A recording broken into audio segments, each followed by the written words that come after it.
¿Estás seguro que vas a comenzar esta clase y tu archivo ya tiene todos los buscar B que faltaban en las columnas?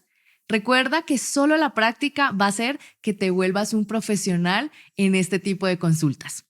En esta clase te voy a mostrar cómo el trabajo que ya hiciste es súper útil y Excel tiene una manera para que aprendiendo a hacer valores relativos y absolutos te rinda aún mucho más este trabajo.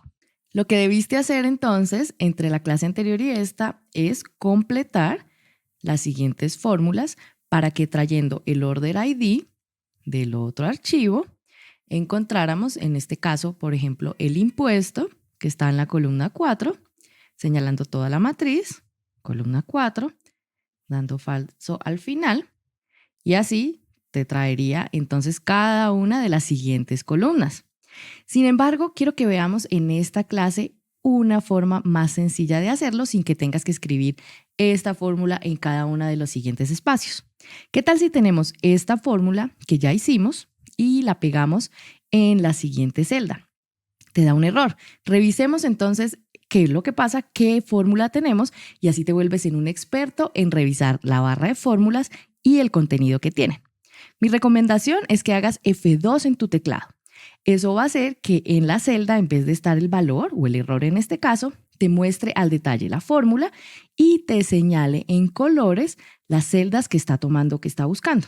Fíjate que el valor que está yendo a buscar ahora es el ID del producto, no de la orden. Claro, porque al mover la fórmula de una celda a la otra, va a cambiar y va a mover todos los datos en secuencia. Entonces, queremos que el dato que se quede siempre buscando es el de la columna A. En este caso hay varias cosas que puedes hacer. La primera es si te paras sobre el recuadro azul en este caso, te das cuenta que te da la opción de mover. Sale este cursor con las 4 flechas. Si haces clic con el mouse y lo mueves, lo arrastras a la original, perfecto.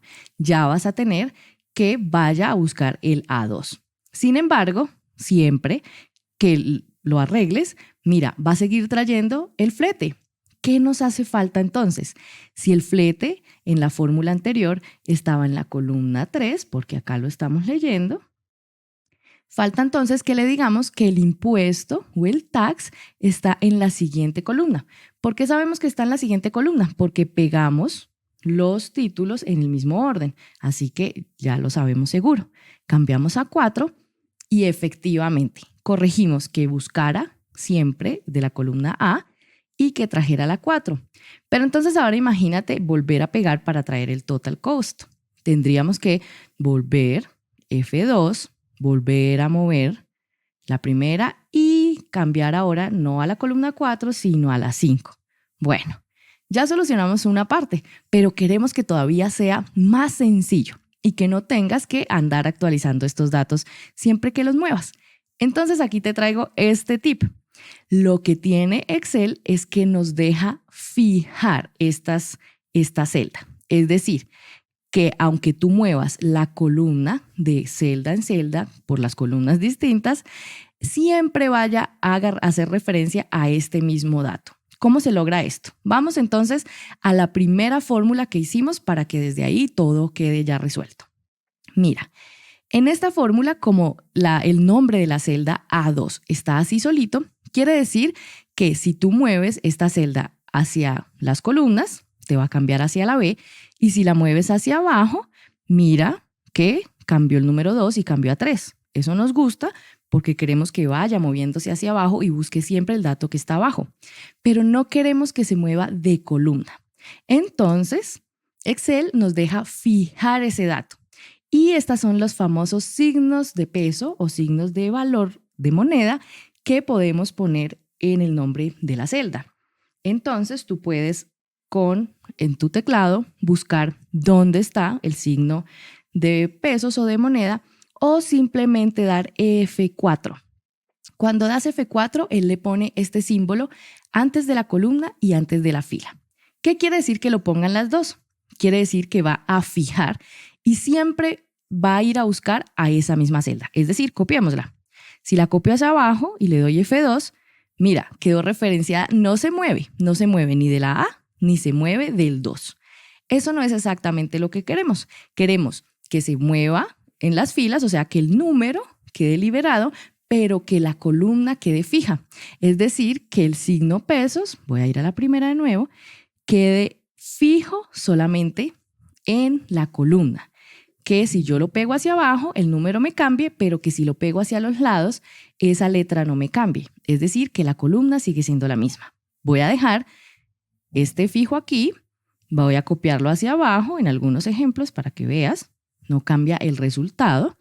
Y si lo copiamos hacia el lado, ok, revisemos la fórmula, sigue fija, la A2 que es la que queremos, solamente nos falta un pasito para que este 3 a 4 no tengamos que actualizarlo manualmente. Entonces, ¿qué tal si hacemos que haya una celda que ya tenga estos números del número de la columna a la que debe ir a buscar y así no tienes que digitarlo? Entonces, el siguiente tip es añadir una fila en la parte superior. ¡Wow! ¿Cómo lo hicimos de rápido? Revisemos entonces. Control Z, lo que haces es señalar la fila completa, que la puedes señalar haciendo Shift y barra espaciadora. Y si quieres señalar la columna, Control, barra espaciadora.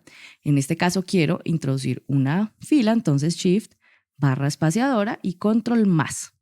Beatriz, a mí no me gustan mucho esas cosas con el teclado. Yo prefiero hacerlo manualmente. Ok, entonces señalas con el mouse, después botón derecho y le das insertar.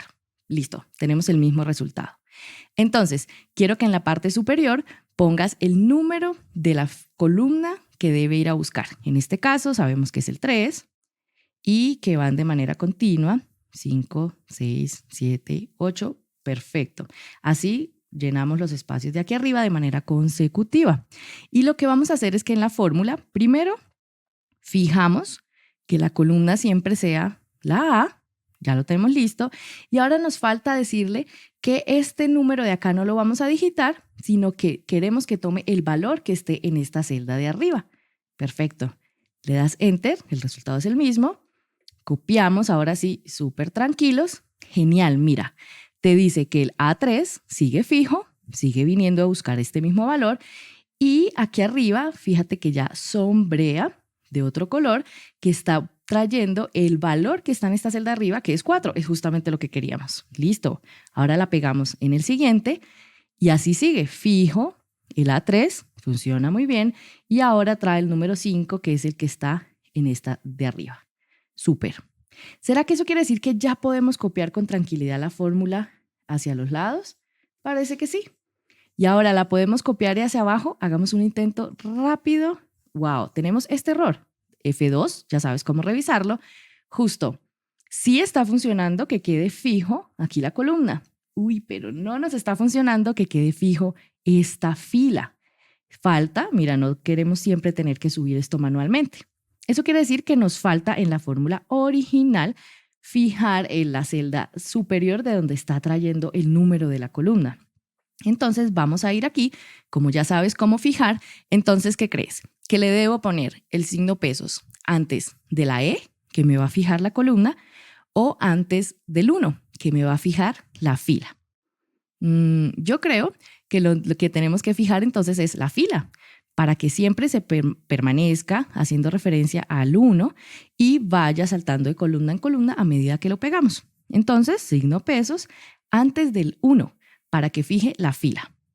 Vamos a probar, sigue funcionando de manera horizontal y ahora podemos copiar toda la fila y pegarla hacia abajo. Vamos a ver.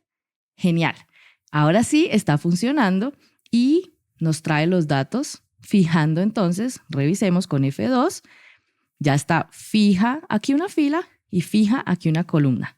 Funciona perfecto. Entonces ya puedes pegar completamente y tener este caso lleno con los datos que necesitamos. Ahora, revisemos rápidamente si podemos de alguna otra base de datos traer otros datos que nos interesen. Vamos a revisar. Ya tenemos aquí el ID del producto. Pero no tenemos el nombre del producto. Entonces, dejemos un espacio para poder traerlo. Y también revisemos qué otra información podemos traer. Voy a abrir, voy al datasets que tenemos ya, que se llama producto, de los que ya descargaste de Kaggle. Le doy siguiente, está perfecto. Listo, entonces abro las columnas para poder ver más claramente. Si tengo el Product ID, él me va a traer el nombre. Perfecto, esto ya lo sabes hacer. Voy a copiar la misma columna y rápidamente practiquemos. Hacemos un buscar B, traemos en este caso el Product ID, que es el que tenemos, lo buscamos aquí, la matriz en este caso va a ser de 2 por 2, pues de 2 columnas donde la debes ir a buscar, la señalamos, sabes que está en la columna 2, falso y cerramos. Mira, genial, ya tenemos el nombre de ese producto. Vamos a llevar esta misma fórmula hacia abajo y ya tenemos los nombres de todos los productos. Y ya para finalizar, abramos otro dataset que me traiga información del proveedor. En este caso, Product Sol Vendor nos dice entonces una asociación entre el producto que ya tenemos en nuestra base de datos y quién es el proveedor al que le vamos a comprar. Entonces, ¿qué tal si ponemos otra columna aquí y decimos que le vamos a traer el ID de nuestro proveedor? Practicamos de nuevo. Buscar B, lo traemos asociado al Product ID, punto y coma, según mi configuración. Aquí está el Product ID, ese es el primero que debemos señalar, ahí parte nuestra matriz. Aquí está el valor que queremos, que es el Vendor ID, que es la columna 2. Señalo, pongo el 2 de la columna, falso y cierro nuevamente. Listo, ya tengo entonces el código del proveedor, lo puedo arrastrar o copiar la fórmula hasta abajo y tengo esta información completa en mi base de datos. Genial, ya tienes mucha más práctica y más información para que estas consultas las hagas de manera rápida. Pero ¿qué tal si la base de datos en la que vamos a buscar información no tiene todo dispuesto de manera vertical, sino de manera horizontal? ¿Qué tal si me acompañas en la siguiente clase y exploramos cómo hacer estas búsquedas de manera horizontal?